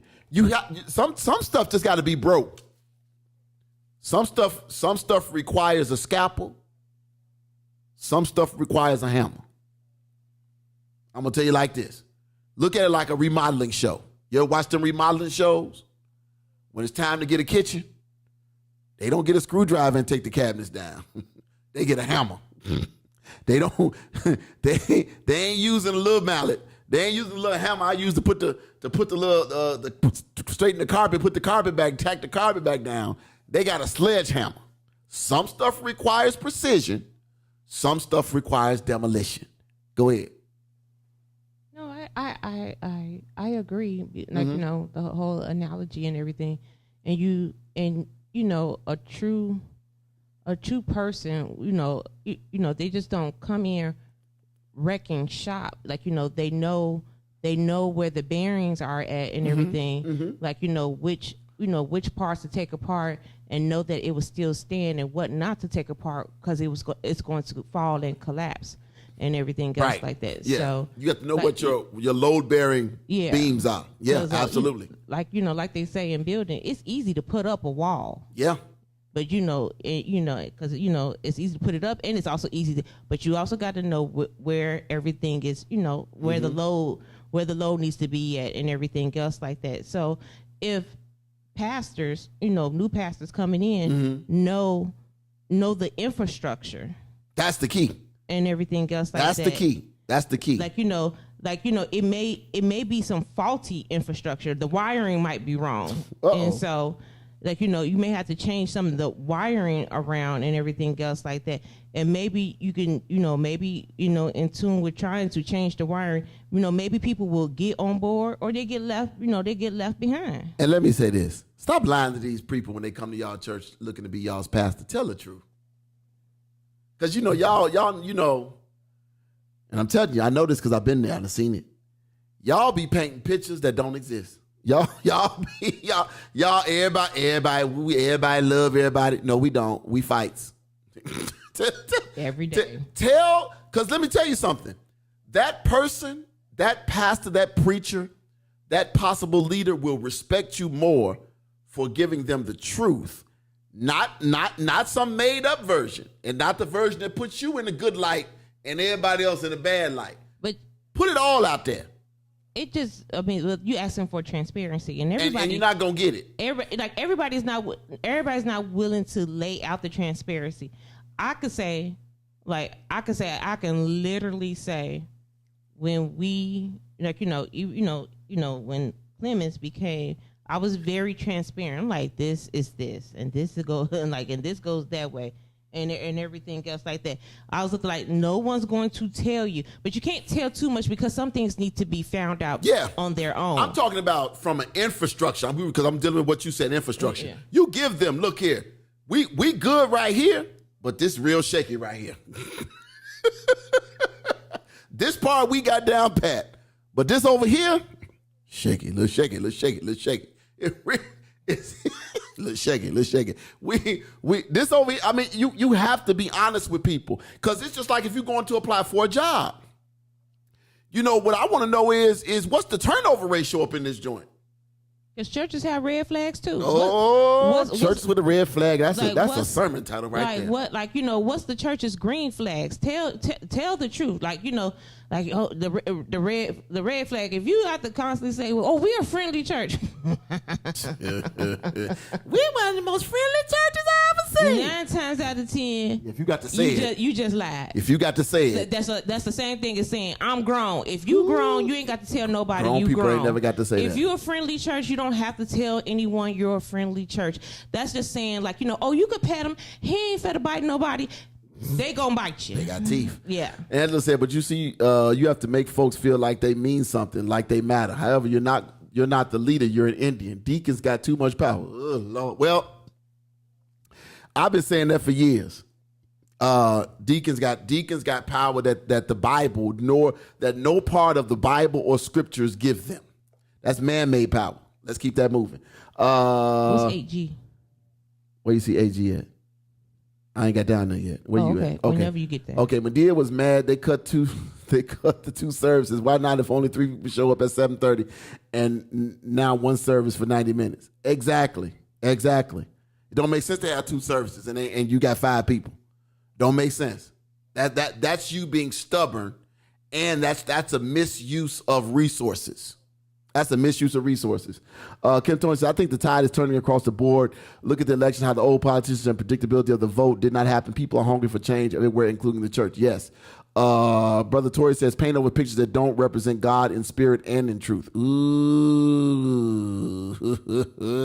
Brother Torrey, I feel like, I knew when I scrolled down, I knew what he was talking about. Talking about some paint over that white Jesus. I have you to know he's multiracial, Jesus. Yeah, he is. He got Indian in his family. You got to take a closer look next time you hear Brother Torrey. He got some perm in his hair. That part, so we don't everything as leaders pray a lot and look to Jesus, the author and boss, but be okay with discovering how to. 8G. I don't know what 8G is. I don't know what 8G is either. I ain't figured that out. Okay. 8G. Yeah, help us out.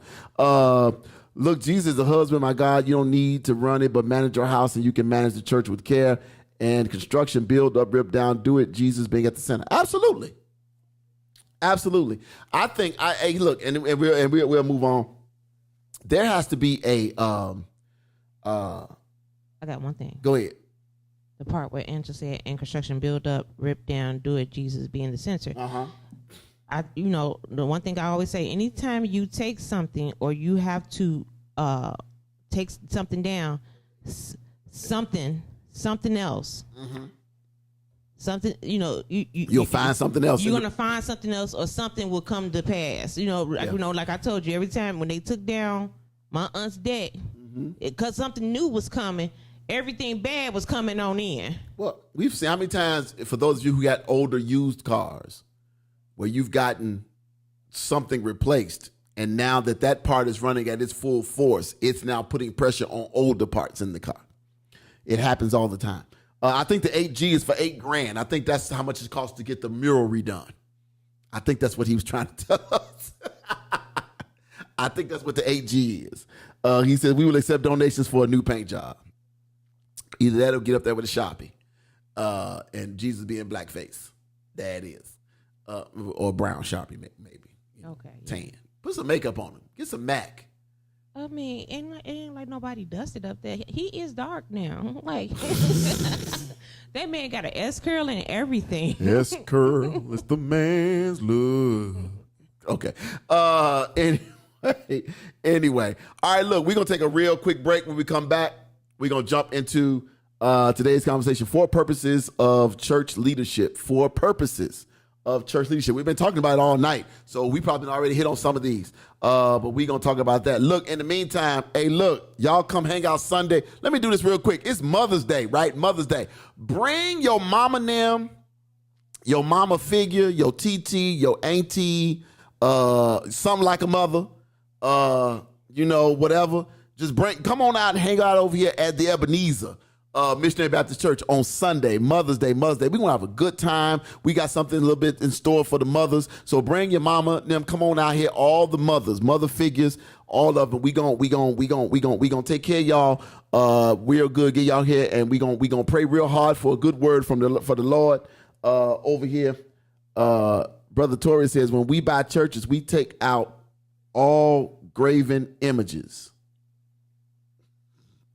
Bro, Torrey trying to start stuff. Let me take a break, because I already know he be trying. In the meantime, if you come Sunday, this young lady will be here. She's going to be here 2 weeks in a row, y'all. I'm excited. Yep, I begged, borrowed, and stole. She going to be here 2 Sundays in a row. Miss Parel Shanti will be here. Get ready, y'all. TTLO, be right back in 1 minute. Why this ain't playing? Because I hit the play button. Because I know why. Because I got the volume turned down over yonder, and then I got that turned down right there.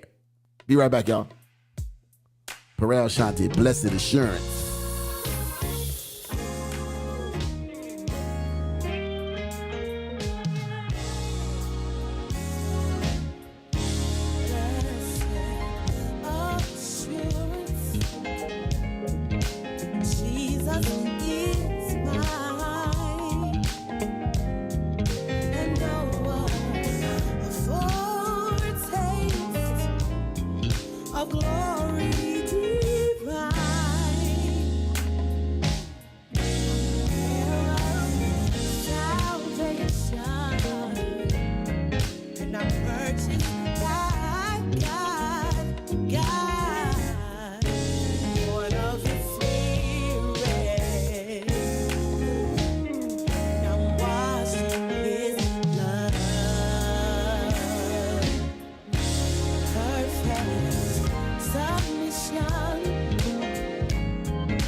We're back.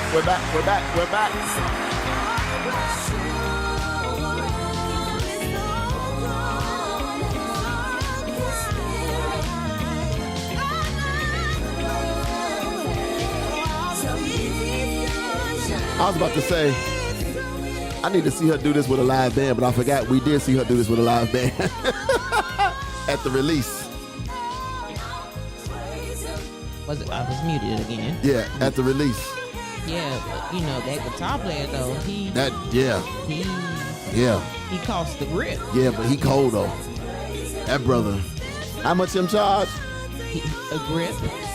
Yeah, we can get him over here one time. Look how she looking at me like, no, we can't. No. Sometimes you just go too far. Hey, that would probably be, you know what? Let me get this. Let me let this. Oh, it's gonna cut off. That would probably be my biggest, I think my biggest fight. Cause I'm not gonna argue with people about doctrine. I'm not gonna ever argue with people about doctrine. If I was pastoring a church, my biggest fight would not be doctrine, because I'm gonna stand on the Bible, and I feel like once I show you, and this is it, and I show you and I put it in context and I make it real plain to you, you either gonna get in line or you gonna go do something different, right? I'm good with that. I ain't gonna argue with you over theology or none of that. We gonna none of that. We gonna keep it in Christendom and all that, right? I'm gonna keep it there. I think my biggest issue that I would probably be fighting would probably be technology, and I should say technology. Music, the music ministry would be my biggest fight, and I'm just saying. I ain't talking about here. I'm just talking about period. That would be my biggest. Those would be my biggest. That and Christian education would be my biggest. Concerns when it comes to budgeting and expenditures. I can see you fighting. I mean, because I've seen it before and everything. I've seen it before. I've seen, Yeah, there are some things I don't agree with. I'll be of course looking you don't. like, but I understand, I understand when back in the day of Kingdom and introducing the praise team, it needed to be done, and everything else like that.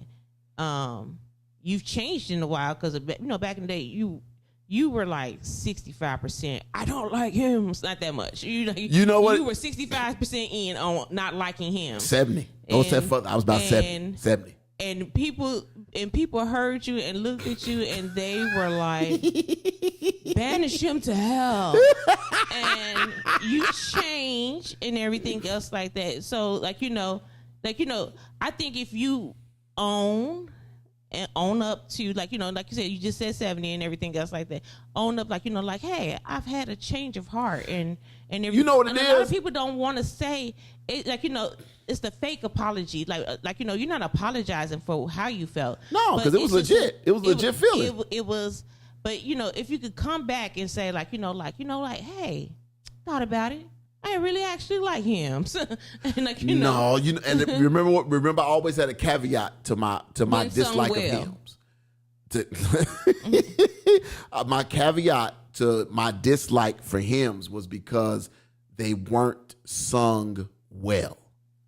And again, this is coming from a non-singer, but I know what it's supposed to sound like. I know what the intent is behind it. And when you've heard it sung well, you have an expectation.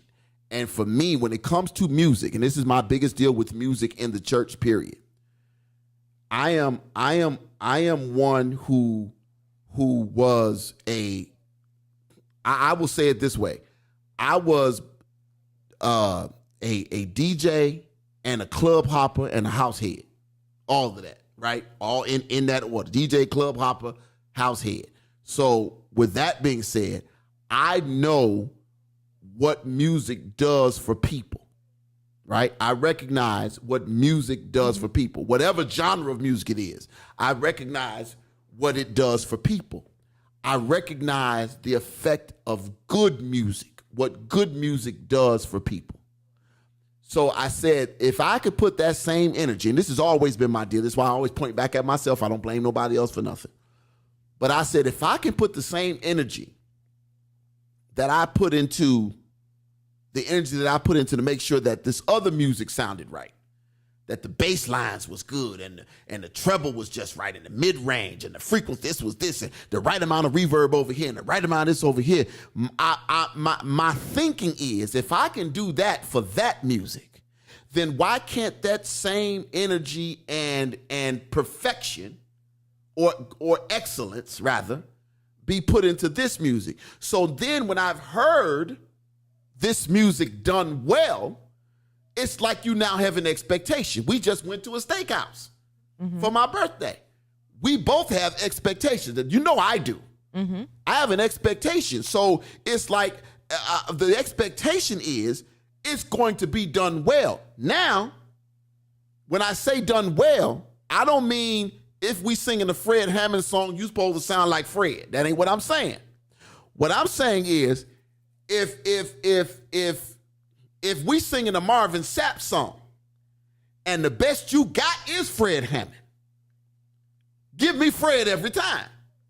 Don't all of a sudden go from we singing Marvin Sapp, but I sound like Fred, but I don't feel like it today, and I'm gonna give you Kirk Franklin. Oh, wait, whoa. That ain't it. Because my thing is, we owe God excellence. And so I would think that in this realm, because of the effects of music, because of the what it does and how music ministers. Too many times in the Bible, we saw how music ministered to the people, how music sets the atmosphere for the people. It sets the atmosphere. It changes the climate in the room. It shifts the atmosphere in the room, especially when it's done in excellence. So my expectation for, even if it's a hymn out of this old book here, or we got the new book over there, but if it's a hymn or whatever it is, do it well, right? It's like, even if it's like it was First Sunday, right? And if you're gonna sing, the blood will never lose its power, that thing there is a ebb and flow to that song. And I think we ought to respect music enough to whatever church it is, that we always do it with that in mind. I'm not playing the song because it's that time of the thing. I owe God every key that I'm going to hit, everything that I'm going to do. I know I'm doing this for God, so I should give him my absolute best. We can all evolve. That's Pastor Person. We all growing in grace and knowledge. We growing much respect. Yeah. Give our best offering in all things. In all things. And so yeah. So here's where my evolution came, to answer to respond to your statement. My evolution in hymns. So, we was at the old spot, we were still doing devotion. Prior to praise and worship, because it was never a fact of, it's always a compromise. They had to walk y'all in first. Right, we had to be walked in by the praise team had to be walked in by the deacons. Like we need to because it's like you constantly needed this stamp of approval. Okay, they must be okay because the deacons walked them up to the front, or they must be okay because the deacons are standing behind them, which looked crazy as hell. You got 5 people on microphones, 6 people on microphones, but then you got 3 dudes that's just standing in the back. Looking like y'all security. While we singing. Like, really? Like, you just can't let it go. But it evolved. So remember, they were still doing hymns at KBC. Mm-hmm. They were still doing hymns. Sometimes they were not that great. And these weren't just random hymns out the hymn book. These were the staples. And sometimes it would just be like, oh my God, why are we dragging this song? Or why are we making this song go 3 times faster than it's supposed to? It's like all of these different things. It's like, why are we, what's wrong? Don't nobody feel like it? Because my thing is like this, I do it like cooking. If I don't feel like cooking, I ain't cooking. What's more important, the accuracy of the note or the excellency of the praise? Who said that? You know who said it. Daryl in person. What's more important, the accuracy of the note or the excellency or the excellence of the praise? I'm going to say it like this. The excellence of the praise comes first. But in your excellence, you watch this. The wrong note won't be as noticeable. And your preparation is different. Oh, God, I just said something. Your preparation is different because if you prepare properly, oh, my God, if you prepare properly, have as many missed notes, or watch this, because I'm in the midst of worship and I'm connected to the one I'm worshiping, that don't happen. That don't happen. But if I'm just, grabbing old buddy here and decide I'm on, don't you know no good? Don't you know no good? If I'm just, he said that I could keep on singing. Thanks, bro. I knew he was going to take that and run with it.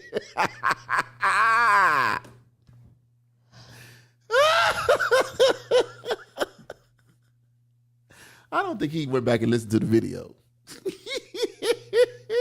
We'll have to highlight his part. You know what? I'm going to have Jalen take his part out and edit it and just put it all, single it out and put it on one piece. So he could just, it'd be different when you listen to it later because you'd be like, ooh. Because I'm going to tell you, you think you sound real good. I'm telling you from experience. You be thinking you be jamming until you go back and listen. You be like, is that me? Like, oh, Lord. That's why I'm good for muting my microphone in the broadcast. I sing in the building. But it be turned off in the broadcast. Because I don't be sure of my note. I need help with my notes. What time is it? It's 8:40. How long is this article? It's got 4 points. 4 whole points? Let's see. I mean, and you talk for like 10 minutes each point. And that's 4 whole points. So that's like 40 minutes. And we got 20? Yep. Oh, Jesus. My. Let me get this. Yeah, it's got 4 points, and then it's got a whole page before. You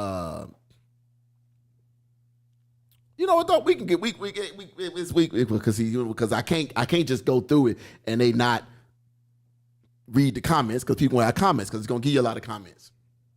I may just say this for Monday. Okay. Brother Torrey says, how about Jesus making a joyful noise? Noise being the operative word. Is that all right? See that? You know what? I said, I think I was supposed to be teaching that in Bible study. I think I'm supposed to teach that in Bible study because people have taken that, and I think I might teach that in Bible study.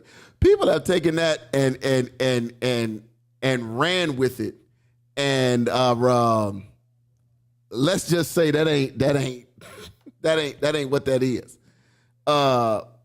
Because yeah, okay. First of all, I think that comes out of, is that the 100th division of the psalm? I think.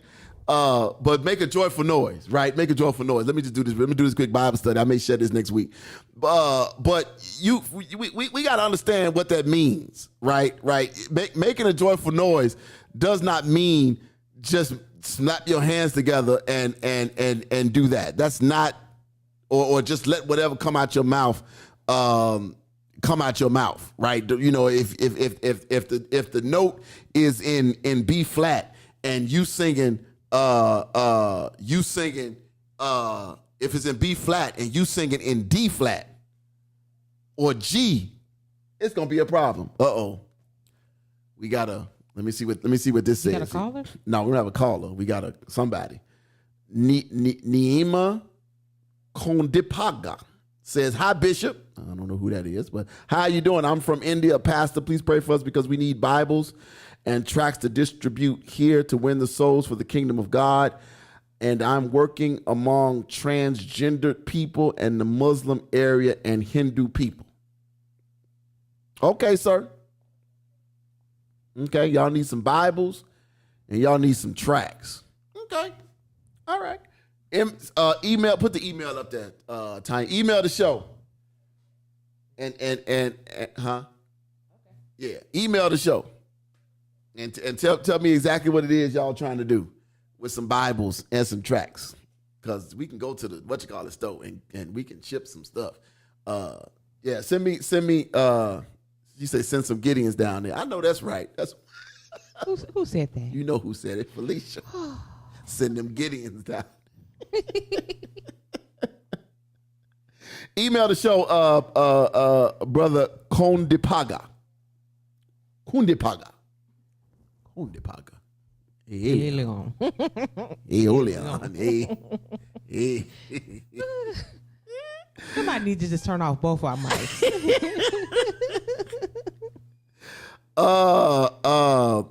So watch this. Tracks. That's just information about quick Bible references, quick scriptures and stuff like that. Okay, let's get to this joyful noise thing real quick. It does not mean if the song is, what's the song? Jesus loves me, this I know. Jesus loves me, this. That ain't what that means. Huh? Take it down like 9 octaves. It was joyful. It was loud. It was joyful though. And it was noise. But that ain't what as long as it's not Queen James. Oh Lord, here you go.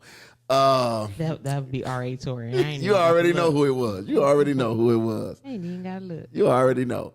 But it's so. First of all, it's having enthusiasm, right? That's what it is.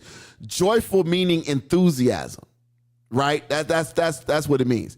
And then the noise is the praise itself. I'm trying to help you. The noise is the praise itself.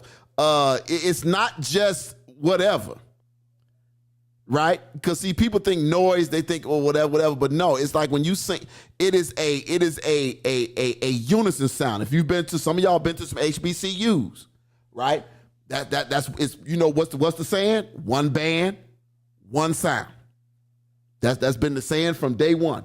One band, one sound. That means that, and because why? Because there's excellence in that. That's all. If you sing it from the heart, God hears you, but we don't want to. I just read that. I got to read that again.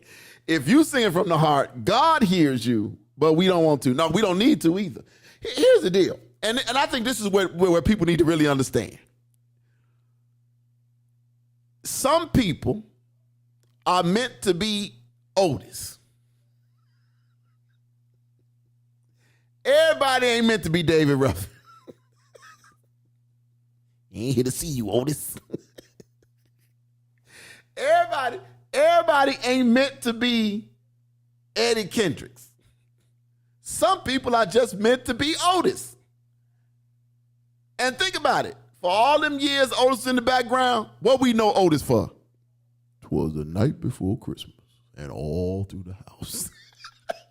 In my mind. Come on now. That's what we know. That's what we know Otis for, right? And Papa was a Rolling Stone. But other than that, know your part. What if that's your best? You right. But your best, come on now. Yeah. But if your best is let's do it this way, Brother Torrey. If your best is boiling water and you really good water boiler, that don't mean you ought to be head chef. I'm gonna say it like that right there. I said if you the best water boiler, if you the best rice cooker, then rice is a accessory. Rice is a side dish, right? Rice is an accompaniment. That don't mean you ought to be wearing the chef hat. That just means your rice gets added to the meal to make the meal whole. Now, if you try to make rice the star, rice wasn't meant to be the star. I'm trying to help y'all. Rice was never meant to be the star. It was a what's the word? Filler. I'm trying to teach. I feel good now. It's a filler. The filler was never meant to be the star. It's like if you eat a good crab cake. You want crab meat or you want the filler? You want the panko breadcrumbs and all the extra stuff. But, do you want the real? Come on now. I mean, again, I ain't knock. Everybody should, when on congregational songs, that's what they're for. Congregational songs. Lift up your voices and let it be heard in the congregational song. But if somebody else is leading, let them sing the song. Let them earn their check. Right? It's kind of like when you go to a concert, and I think the only people now that go that's concerts that you sing all the song yourself is not the Isleys, Frankie Beverly and them, because him can't sing no more. Mm-hmm. It's nothing but a sing-along. Right. So Frankie Beverly and May's concert is a sing-along. Why? Because his voice is pretty much, you know where it is. He has some surgeries and stuff. So he's pretty much done. The music, the band still sounds amazing. All I'm saying is this.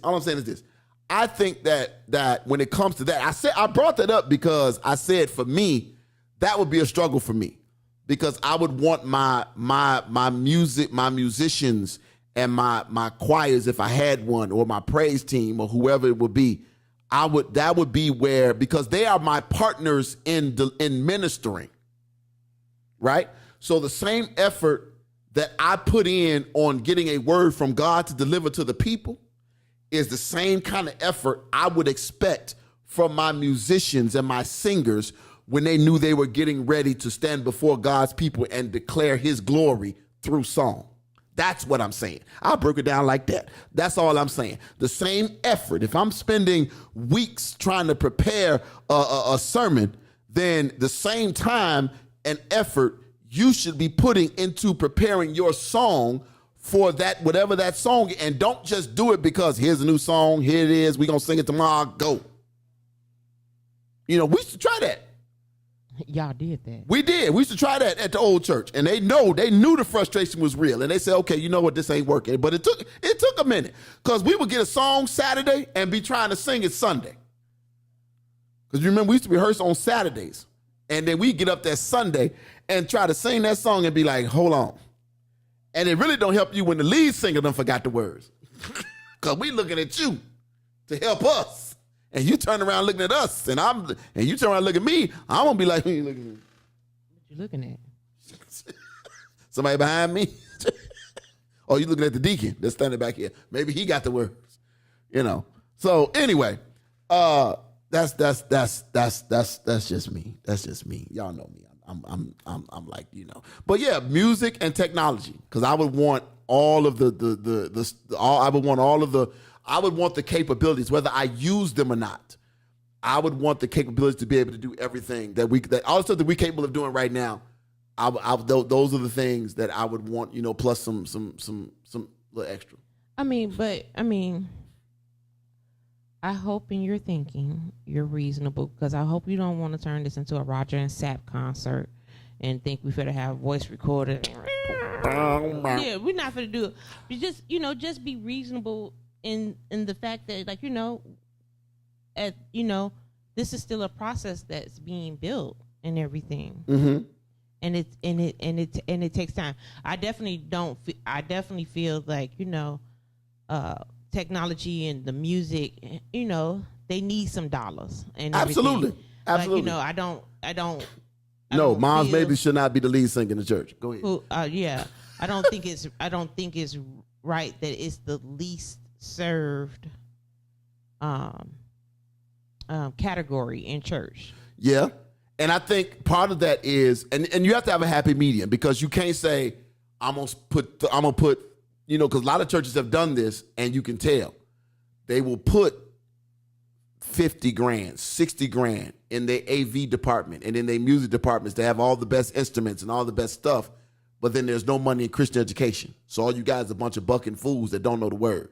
They can shout all day long, but they can't tell you no word. They can't evangelize to nobody. They can't help their brother or their sister. They can shout and jump and run. Or they go on break when it's time for the pastor to or they, yeah.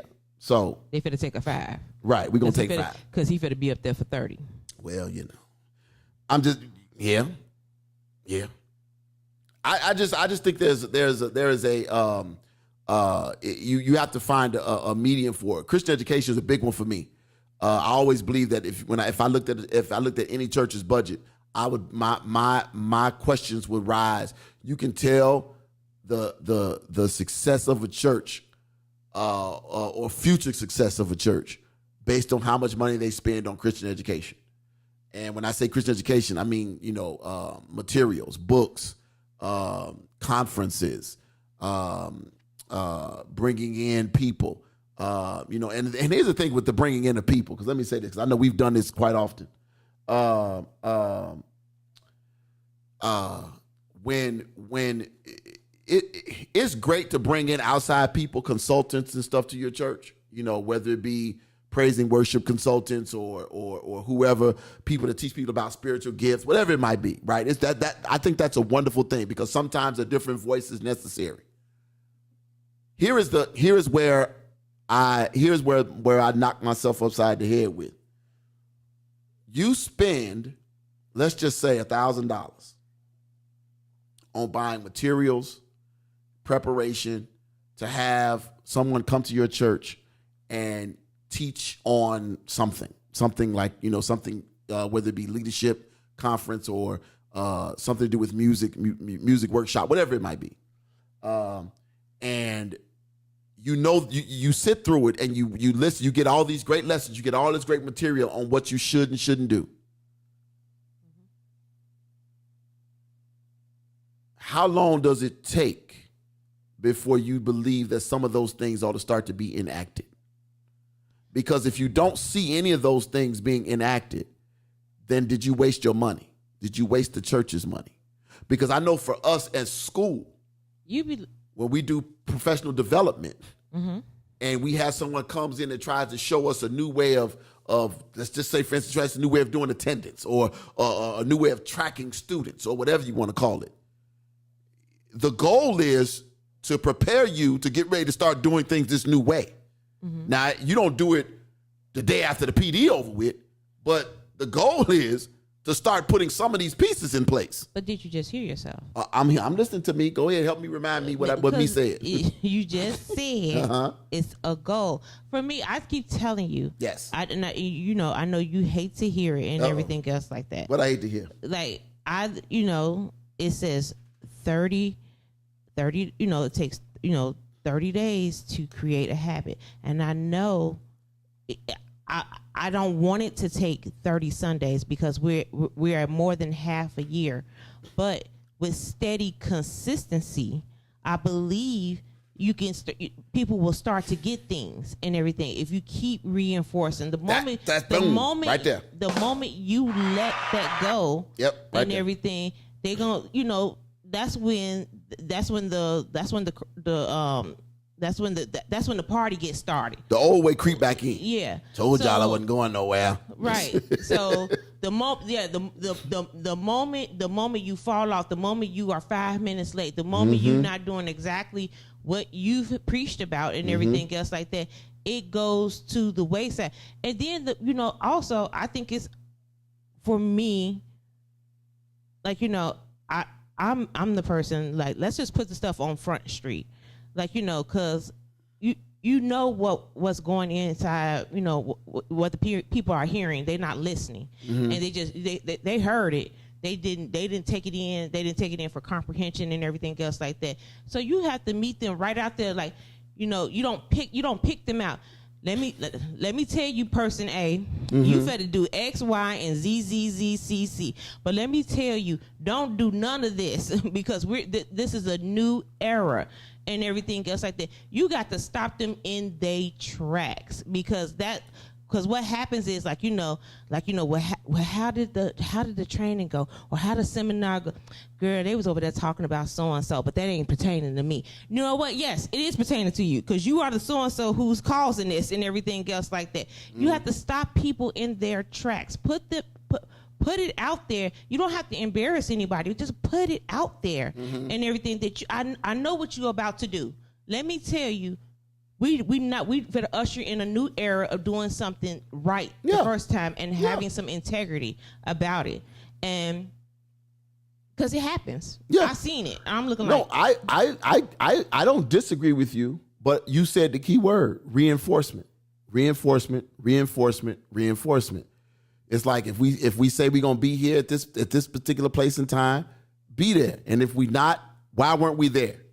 Why are we still? And you know this from experience. You remember the mess and the drama, because I got blamed for it when Pastor Ray sat the choir down at Kingdom for about a good. Yeah, I mean, because that was definitely messy, and it wasn't you, right? It was messy because a lot of people wasn't taking accountability and looking like you can't. Because y'all over here y'all downstairs getting coffee, y'all getting coffee, y'all hanging out in offices, y'all doing all this kind of stuff, and church started. We getting ready to sing, and then everybody want to come run. Now church has started. The choir is singing, and here y'all come running from the back, the balcony, the basement, the front, the back, outside, the parking lot. Rappelling down. Coming down off of shoots and ladders. I mean, it's just like, where was, you literally would be at our church. Let me tell you this. You would be at our church. You saw 17 choir members. You ran into 17 of them when you got there. Church started as folk. And if you need their voice, you don't have it today. Because guess what? They weren't in their seats at 11 a.m. or at 10:58 and everything else like that. The moment a person everybody has this mentality. I don't care who you are. Everybody y'all need me. Y'all need this. I'm David Ruffin. I'm the monkey stopping this show. No, you're just a monkey. Again, it's that, and I understand why choirs were so strict back in the day. I mean, it was necessary. Prince of Peace was hands down the best. Kingdom used to be like pre-Tab Miller Kingdom. They didn't play them games. At a certain time, you had to be, because they used to march in. Yeah, it was about that march, and you had to be in that line. And if you didn't march in, it was about them television cameras too. The cameras were on. Well, yeah, y'all had cameras at Prince of Peace. We didn't have no cameras at Kingdom. I mean, still that same. But you need act like the camera. We have iPads. If you weren't in line for the march in, you didn't get in the choir stand. If you didn't come in, if you were not a part of that processional, you were not allowed in the choir stand. The only people that was able to skip the processional were people who just could not move or walk. So they was already in the choir stand waiting, or they were standing to the side so they could march in when their spot came up. But that was it. You were there. Pulpit. We all left, we used to be in Pastor Ray's office, and we would pray back there in the office, and then we would all leave out together and go into that pulpit and come up together in that pulpit. That's the way that was. Now, I understand people have changed about sitting in pulpits. I ain't got no beef with that. Y'all know I don't care about ever being in the fishbowl. I ain't got to be up there no more. It's all right with me. But at the same time, your facial expressions. It's my facial expressions, because when I hear certain stuff, I just can't, I can't hide it. So yeah, I get that. 90 seconds. How do you all change that mindset? It's reinforcement.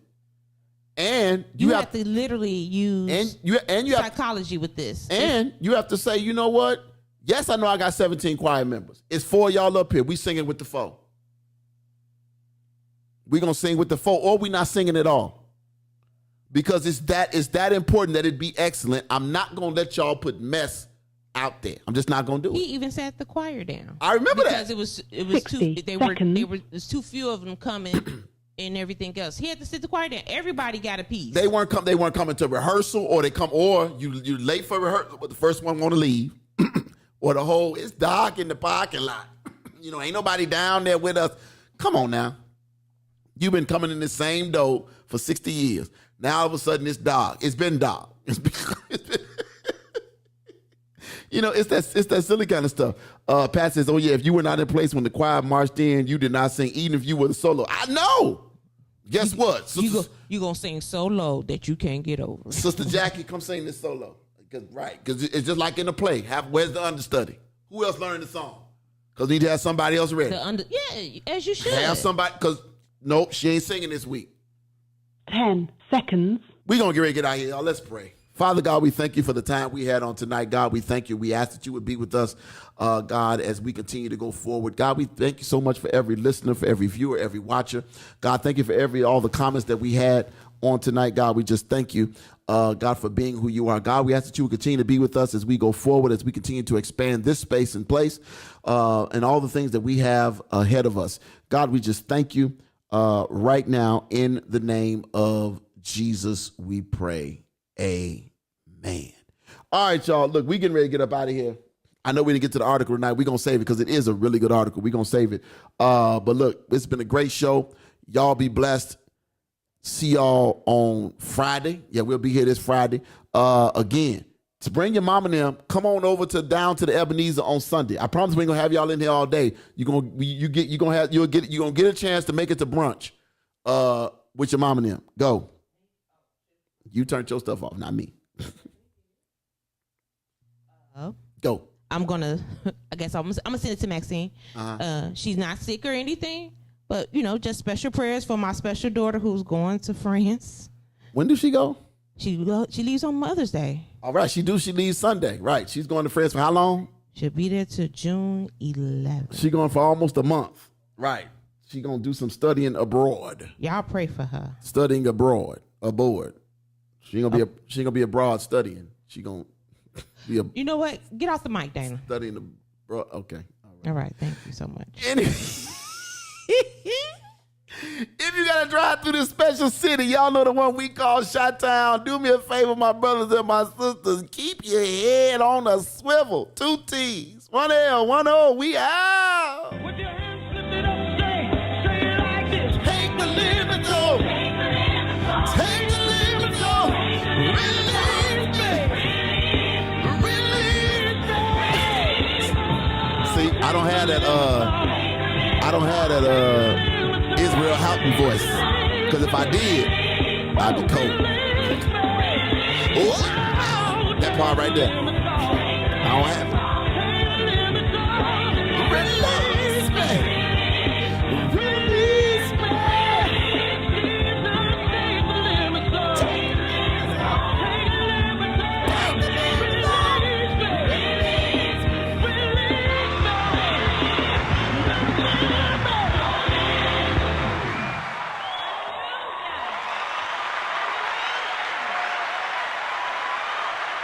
Hey, no limit!